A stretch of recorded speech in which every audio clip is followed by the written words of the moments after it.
आज का पहला टॉपिक शुरू करते हैं, परिसीमन का टॉपिक। परिसीमन क्या होता है, इस बार इम्पोर्टेंट भी हो रहा है, आपके पॉलिटी के अंदर भी आ सकता है और यहाँ से भी।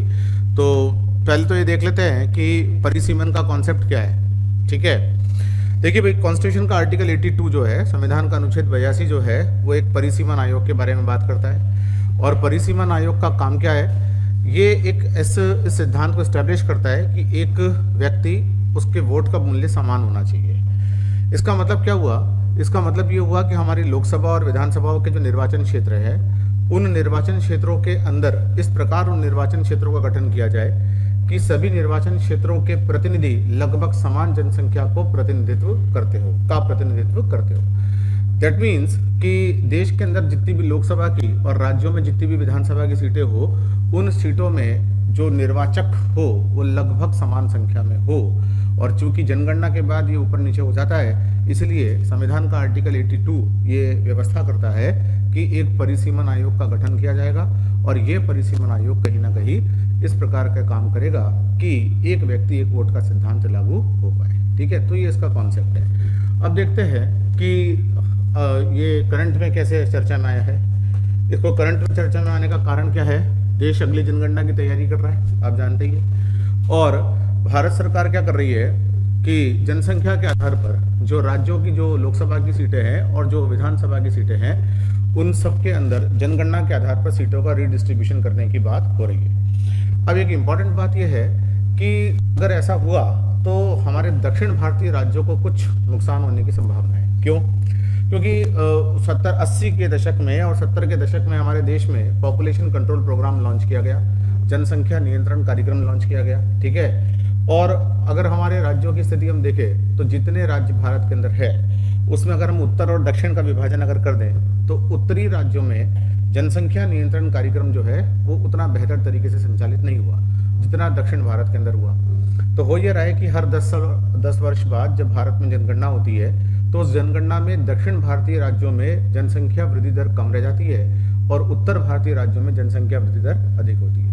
अगर जनसंख्या के आधार पर हम सीटों को फिर से समायोजित कर दें तो होना ये है कि दक्षिण भारतीय राज्यों में सीटें घट जाएगी और उत्तर भारतीय राज्यों में सीटें बढ़ जाएगी। ऐसा होना एक प्रकार का कहीं ना कहीं दक्षिण भारतीय राज्यों को लॉस है ना, पॉलिटिकल लॉस है। और ये पॉलिटिकल लॉस इसलिए हो कि उन्होंने सरकारी कार्यक्रमों को बेहतर ढंग से लागू किया, तो ये तो अनुचित होगा कि नहीं होगा। ठीक है, तो ये कॉन्सेप्ट को भी ध्यान में रखना, देखना है। तो तर्क क्या है, दक्षिण भारतीय राज्यों को उनकी सफलता के लिए हतोत्साहित किए जाने की बजाय जनसंख्या वृद्धि को नियंत्रित करने के उनके प्रयासों को पहचानना चाहिए। ठीक है, उन्होंने जो प्रयास किए पॉपुलेशन कंट्रोल के लिए, उन प्रयासों को पहचानना चाहिए। और अगर ऐसा जनसंख्या के आधार पर सीटों का रीडिस्ट्रीब्यूशन कर दिया इस प्रकार से, फिर ये तो वो उत्साहित हो जाएंगे। अब राष्ट्रीय परिसीमन के लिए जो परिसीमन जो है, लोकसभा के अंदर राज्यों का जो असमान प्रतिनिधित्व है उसके समक्ष चिंता जताई गई है और एक परिसीमन आयोग के गठन की बात हो रही है। अब असल कॉन्सेप्ट क्या है, आपको क्या ध्यान रखना है कि परिसीमन है क्या।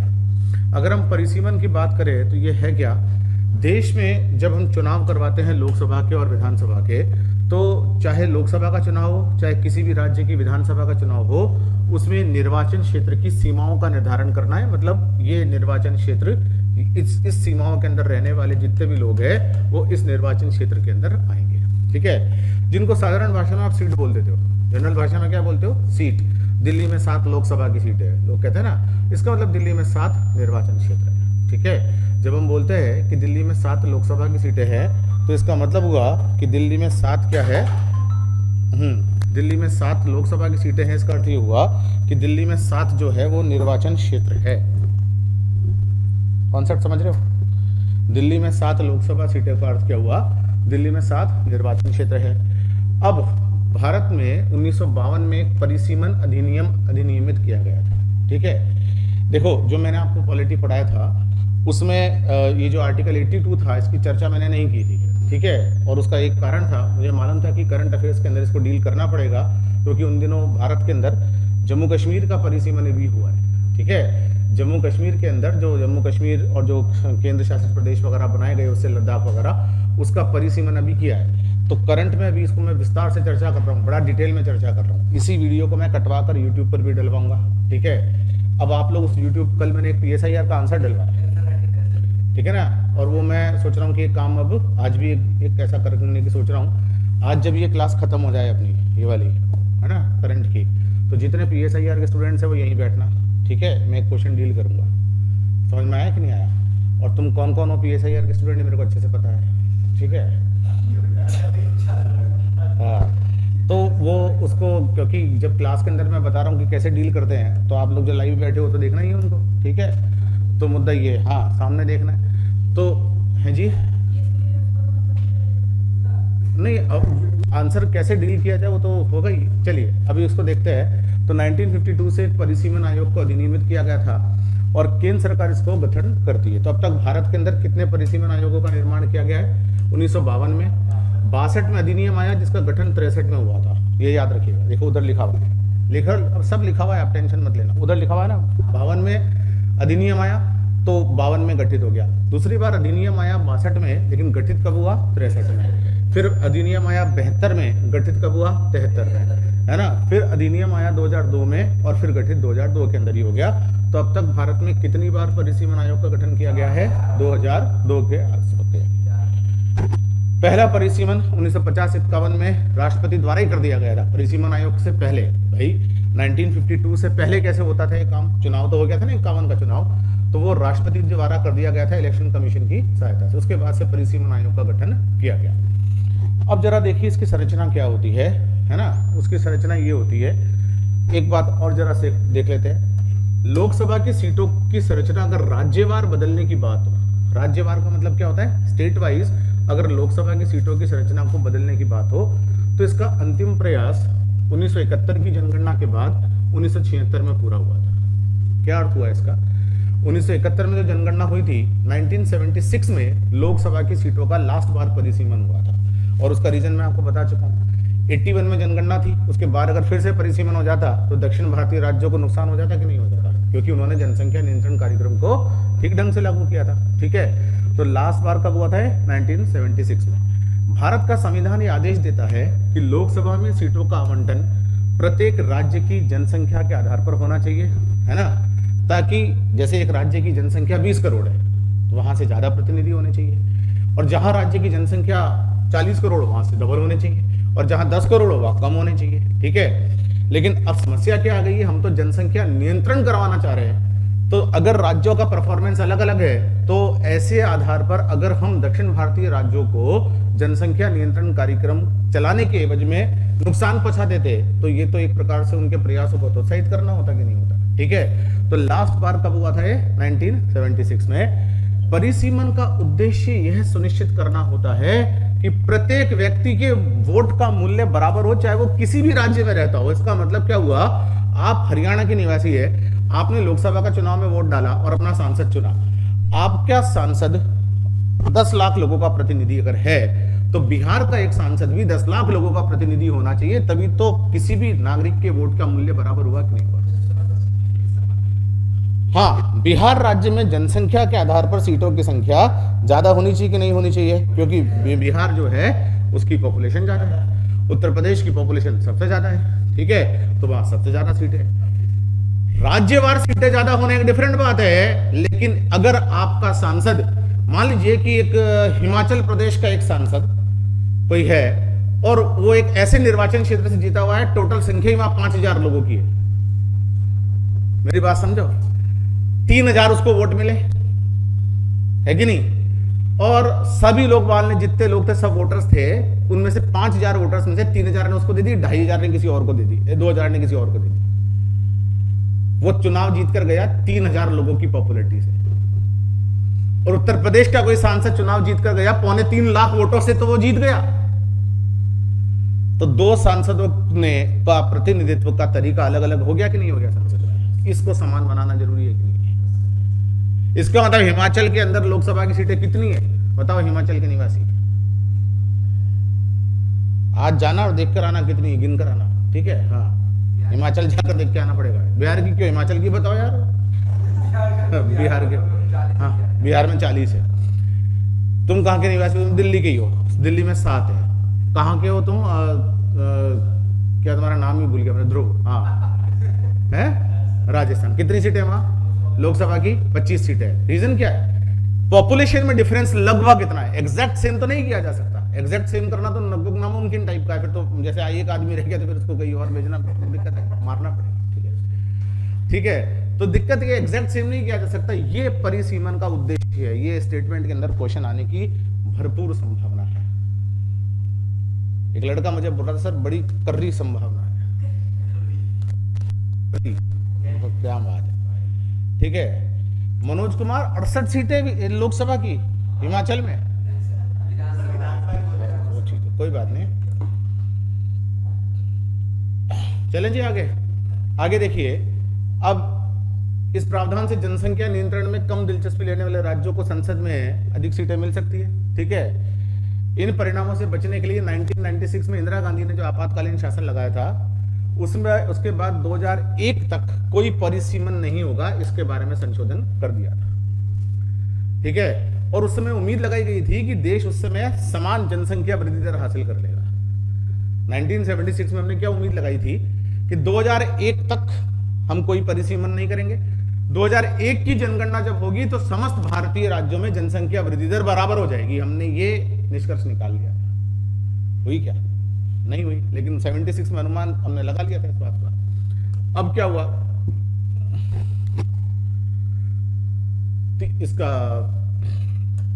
इसके अगर वो देखें हम, उद्देश्य जनसंख्या के समान वर्गों का समान प्रतिनिधित्व करना, भौगोलिक क्षेत्रों का उचित विभाजन करना, ठीक है, ताकि एक चुनाव में एक राजनीतिक दल की अपेक्षा दूसरे को लाभ ना हो, और तीसरा एक वोट एक मूल्य के सिद्धांत का पालन करना। दूसरा पॉइंट समझ में आया आपको? एक राजनीतिक दल उत्तर प्रदेश के पूर्वांचल वाले पार्ट में बड़ा प्रभावी है, मान लो, हाँ, और यूपी की 80 में से 60 सीटें आप वहां डाल दो और 20 सीटें समस्त यूपी में बांट दो, तो एक तरह से यूपी में 80 में से 60 वहां से जीत जाएंगे ना।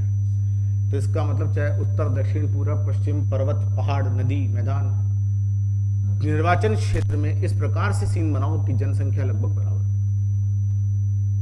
मेरी पॉइंट समझे कि नहीं समझे?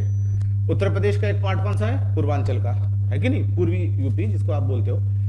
अगर उसमें मान लीजिए एक राजनीतिक दल है, कोई भी राजनीतिक दल ले लेते हैं, मान लीजिए कांग्रेस पार्टी बड़ी प्रभावी है, और वहां से लोकसभा की सीटें हो जाए 80 उस क्षेत्र में, और शेष यूपी में बड़े बड़े निर्वाचन क्षेत्र बनाकर आप सीटें बांट दो, एक इधर एक इधर एक इधर। समझ में आया कि नहीं आया? तो बड़ी रोचक बात हो जाएगी कि वहां से जो राजनीतिक दल प्रभावी था उसने 60 सीटें जीत ली, और वहां 20 सीटें जीतने वाले लोगों को उतने ही लोगों ने वोट दिए जितने 60 लोगों ने जीतने वाले दिए, लेकिन सीटों का प्रतिनिधित्व अनुचित हो जाएगा कि नहीं हो जाएगा? इसको समान बनाने के लिए जरूरी क्या है? ये पूरा यूपी बराबर, लगभग बराबर 80 सीटों में बांटो, लगभग बराबर।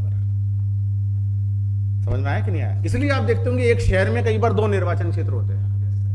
आपको कहोगे जी बड़ी अजीब सी बात है, शहर बड़ा है तो 2 निर्वाचन क्षेत्र क्यों? क्योंकि छोटे शहर की तुलना में निर्वाचन क्षेत्रों की संख्या के जो पॉपुलेशन है वो बराबर होनी चाहिए। इसलिए शहर अगर बड़ा है, सुनते होंगे ना, बड़ा शहर है, ये दिल्ली के अंदर 7 क्यों है, एक ही क्यों नहीं है? पॉपुलेशन ज्यादा है। तो अगर कोई छोटा शहर है, मान लो एक छोटा शहर लेते हैं अजमेर राजस्थान में, वहां 1 लोकसभा की सीट है, ठीक है, तो दिल्ली में 7 क्यों है? क्योंकि पॉपुलेशन का डिफरेंस लगभग 7 गुना है, लगभग 7 गुना। ठीक है, परिसीमन आयोग का अर्थ समझ में आ रहा है? अनुच्छेद 82 के तहत संसद ये काम करती है, और अनुच्छेद 170 के तहत राज्यों को प्रत्येक जनगणना के बाद क्षेत्रीय निर्वाचन क्षेत्रों में विभाजित किया जाता है। मतलब आर्टिकल 82 बोलता है कि संसदीय निर्वाचन क्षेत्र बनेंगे, और आर्टिकल 170 क्या बोलता है? राज्यों की विधानसभाओं में इस प्रकार के निर्वाचन क्षेत्र बनेंगे। संरचना देख लो, इसमें 3 सदस्यीय संरचना जनरल इसकी होती है, और एक होती है सर्वोच्च न्यायालय के प्रधान जो सेवानिवृत्त प्रधान न्यायाधीश जो है, सर्वोच्च न्यायालय के जो सेवानिवृत्त न्यायाधीश है वो इसके अध्यक्ष होते हैं। भारत का मुख्य चुनाव आयुक्त, यह मुख्य चुनाव आयुक्त के द्वारा मनोनीत कोई व्यक्ति जो चुनाव आयोग का आयुक्त है वो होता है, और एक संबंधित राज्य के चुनाव आयुक्त इसके अंदर होते हैं। तो 3 सदस्य इसके अंदर होते हैं, और ये तीनों सदस्य किसके साथ मिलकर काम करते हैं? राज्यों की चुनाव आयुक्तों के साथ मिलकर काम करते हैं। जब जब यूपी से संसद की सीटें निकालनी है लोकसभा की, तो राज्य में एक चुनाव आयुक्त है ना, जो कि पंचायतों का चुनाव करवाता है ना, उसकी अपनी एक मशीनरी तो है, मतदाता सूची जनगणना वगैरह का काम, उसका सहयोग लिया जाता है, ठीक है ना, उसका सहयोग लिया जाता है। फिर राज्य की विधानसभा के लिए भी करनी है, दोनों काम करना है ना। आपको क्या करना है, उत्तर प्रदेश से लोकसभा की 80 सीटें, उसका परिसीमन, उत्तर प्रदेश से विधानसभा की 403 सीटें, उसका परिसीमन, ठीक है। तो वहां का जो लोकल डेटा होता है वो प्रोवाइड कराने के लिए राज्य के जो चुनाव आयुक्त होते हैं उनकी मदद ली जाती है। करेगा तो यही, लेकिन मदद लेगा ना उससे, मतलब डेटा मत लेगा। और फिर सीटों का आरक्षण होता है अनुसूचित जाति जनजाति के लिए। कई बार क्या होता है, इस क्षेत्र में अनुसूचित जनजाति की संख्या 10 साल पहले ज्यादा थी, अब घट गई, तो उसको हटाओ, उसको जनरल सीट करो, और जहां अगर बढ़ गई हो तो उसको करो। ये काम भी ये करता है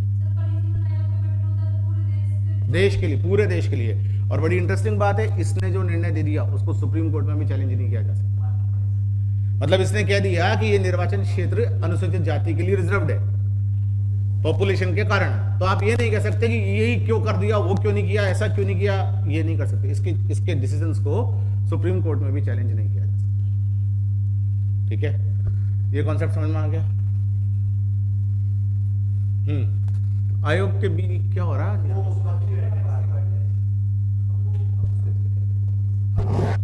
किधर है? हाँ, उसकी शक्तियां क्या है, बहुमत से निर्णय लिया जाता है, ठीक है। और इसके निर्णयों को कानून के समक्ष कानून जैसा बल होता है, इसको किसी भी कोर्ट के अंदर चैलेंज नहीं किया जा सकता। अब परिसीमन दक्षिणी राज्यों के लिए किस प्रकार अनुचित है? दक्षिणी राज्यों के लिए ये किस प्रकार अनुचित है? दक्षिणी राज्यों ने गरीबी उन्मूलन के कार्यक्रमों में ढंग से काम किया। गरीबी उन्मूलन से क्या फायदा होगा? लोग जागरूक हुए, शिक्षा का स्तर बढ़ा, जनसंख्या नियंत्रण कार्यक्रम में सरकार ही नहीं बल्कि जनता ने भी एक्टिवली सहयोग करना शुरू कर दिया। शिक्षा का स्तर बढ़ गया, लोगों की विवाह की उम्र बढ़ गई, है कि नहीं भाई? कोई पढ़ रहा है, एक लड़की की शादी अगर आप कर दो उस उम्र में, जब वो पढ़ी रही हो, तो फिर जो पूरे अपने जीवन में संतान उत्पन्न कर सकती हो, ज्यादा कर सकती है। एक लड़की की शादी 35 साल की उम्र में हो रही है, 32 साल की उम्र में हो रही है, 28 साल की उम्र में हो रही है, और उसके बाद भी कैरियर ओरिएंटेड मेंटालिटी है। तो ऐसी स्थिति के अंदर अपने सरकार के प्रयासों के कारण तो है ही, इसके अलावा लोगों ने अपने आप ही पॉपुलेशन कंट्रोल कार्यक्रमों को अपना लिया है। जो 2 चाइल्ड पॉलिसी की बात करते हैं, बहुत से जो बड़े शहर है वहां पर ये 1 चाइल्ड पॉलिसी लोगों ने अपने आप ही अपना ली है कि नहीं? अब शिक्षा के कारण वो लड़के लड़की का भेदभाव भी खत्म हो गया, कम हो गया। मतलब आज संतान है, वो जो बात थी कि लड़की पैदा हो गई और रो रहे है कि नहीं, वो चीजें खत्म हो गई ना, कम हो गई ना, कम लगभग। मेरे को लगता है ग्रामीण क्षेत्र के अंदर भी कोई रोता तो नहीं होगा आज कि जो लड़की पैदा हो गई। मतलब ठीक है, परंपरागत लोग दुख प्रकट करते होंगे कि देखो कोई बात नहीं, अगली बार तुम्हारा लड़का हो जाएगा, ठीक है। शहरी क्षेत्र के अंदर तो कोई इस चीज को मानता नहीं। इन सब का परिणाम क्या हुआ कि दक्षिण भारतीय राज्यों के अंदर जो है वो ये कार्यक्रम बहुत अच्छे से लागू हुआ। अब एक बड़ा इंटरेस्टिंग डेटा मैं आपको बताता हूं। 3 राज्यों का जीडीपी ले लो, कर्नाटक, केरल और तमिलनाडु, और पूर्वी भारत के 13 राज्यों का जीडीपी ले लो, वो उससे ज्यादा है। पूर्वी भारत कौन सा है? सब भारत का सबसे पिछड़ा हुआ इलाका है वो, उत्तर पूर्वी नहीं, पूर्वी भारत, ये जो बिहार, झारखंड और ये वाला जगह, बंगाल। 13 पूर्वी राज्य भारत के और 3 दक्षिणी राज्यों का जीडीपी बराबर है, तो ये इसका रीजन है। अब शैक्षिक और स्वास्थ्य परिणाम इसके लिए उत्तरदायी है। क्या हो रहा है ये, ठीक है ना? और शासन संबंधी कारक भी रहे। अब उत्तरी राज्यों को इससे लाभ होने की संभावना है। वॉइस प्रॉब्लम आ गई जी सर, वॉइस कम आ रही है। अच्छा जी, ठीक है ना? तो इससे उत्तरी भारत के राज्यों को लाभ भी हो रहे हैं। इस संबंध में मुद्दे ये है कि एक शोध पत्र आया है और ये कहा जा रहा है कि अगर परिसीमन ढंग से हो जाए तो बिहार और यूपी को कुल मिलाकर 21 सीटों का लाभ हो जाएगा। अगर ये परिसीमन जनसंख्या के आधार पर आज हो जाए तो बिहार और यूपी को 21 सीटों का लाभ हो जाएगा, जबकि तमिलनाडु और केरल को 16 सीटों का नुकसान हो जाएगा। तमिलनाडु और केरल को 16 सीटों का नुकसान हो जाएगा, क्योंकि वहां पॉपुलेशन ग्रोथ रेट कम रह गई, उनकी ज्यादा हो गई, नुकसान हो गया बेचारों को। मतभेद मतलब आप ये कह सकते हो कि वोट की वैल्यू अलग अलग हो जाएगी, तो अलग अलग नहीं हो इसके लिए सीटें कम हो जाएगी ना। आप समझे नहीं? वोट का वैल्यू बराबर रखो, इसके लिए जरूरी क्या है? केरल की सीटें कम कर दो, वोट की वैल्यू बराबर रहेगी। तमिलनाडु की सीटें कम कर दो, और वो सीटें कम करके किसको दे दो? यूपी बिहार को। उनको कहो कि जो आपने परफॉर्मेंस 1976 से बाद दिखाई और दिखाओ, ठीक है, मतलब जनसंख्या वृद्धि दर और बढ़ाओ, और सीटें मिलेगी फिर कभी परिसीमन होगा तो, ठीक है। तो ये एक अच्छी बात नहीं है ना, तो ये देखने वाली बात है, ठीक है। इसी प्रकार परिसीमन आयोग एक और काम करता है, अनुसूचित जाति जनजाति के लिए सीटों का भी परिसीमन करता है। देखा जाए तो एक और चिंताजनक बात है कि अगर जनगणना के आधार पर हम फंड की बात करें तो दक्षिण भारतीय राज्यों को फंड भी कम प्राप्त होगा। 15वें वित्त आयोग ने कम फंड प्रदान करने की बात की है। उसका कहना है कि जिसकी जनसंख्या ज़्यादा उसको ज़्यादा फंड दो, जिसकी जनसंख्या कम उसको कम फंड दो। तो 1976 से हमने जो जनसंख्या नियंत्रण कार्यक्रम को विश्वव्यापी राष्ट्रव्यापी तरीके से अपनाया, तो ये फंडिंग की प्रॉब्लम इसके अंदर आ रही है, ठीक है। 84वें संविधान संशोधन ने कर दिया था कि 2026 तक जो हमारा देश में लोकसभा और राज्यसभा की सीटें वो नहीं बदलेगी। अब 2026 भी आने वाला है, ठीक है। अब उसके बाद देखते हैं कि 2021-31 की जो दशकीय वृद्धि दर जनगणना होगी, उसके बाद किस प्रकार का परिसीमन होगा। इसलिए यदि 2031 के बाद लोकसभा का सीटों का पुनर्आवंटन अगर किया जाता है तो पिछले 60 वर्षों में जो परिसीमन हुआ, मतलब जो चेंजेस होंगे वो सारे के सारे ध्यान रखने पड़ेंगे, क्योंकि लास्ट टाइम कब हुआ था? 1976 में। 2002 में गठित तो हो गया था, लेकिन 1976 में परिसीमन तो लास्ट टाइम तभी हुआ था ना। तो 1976 के बाद अगर 2031 की जनगणना के बाद अगर होगा तो पिछले 60 सालों में जो डेमोग्राफिक बदलाव हुए उन सबको कंसीडर करना पड़ेगा, और उसमें तो जमीन आसमान का डिफरेंस आ सकता है। ये कुछ स्टेट वाइज इसकी है। अब कुल मिलाकर परिसीमन आयोग की एक सिफारिश है कि एक मजबूत राजनीतिक योजना बनाई जाए, ठीक है, और संसाधनों को ढंग से क्या किया जाए? पुनर्वितरित किया जाए। परिसीमन आयोग ये भी कहना चाह रहा है कि कहीं ना कहीं लोकसभा की और राज्य विधानसभाओं में सीटें ही बढ़ा दो। अगर लोकसभा और विधानसभाओं में सीटें बढ़ा दोगे तो भी एक वोट का एक मत होगा। ये सिद्धांत अगर अपनाओगे तो निश्चित रूप से दक्षिण भारतीय राज्यों की सीटें घट जाने की संभावना है। भाई अगर आप ये बोलते हो कि हम यूपी की सीटें बढ़ाकर केरल की सीटें उतनी रखते हैं, केरल को कोई नुकसान नहीं पहुंचेगा, लेकिन यूपी की सीटें बढ़ा दोगे तो भी संसद के अंदर उनकी वैल्यू घट जाएगी कि नहीं घट जाएगी?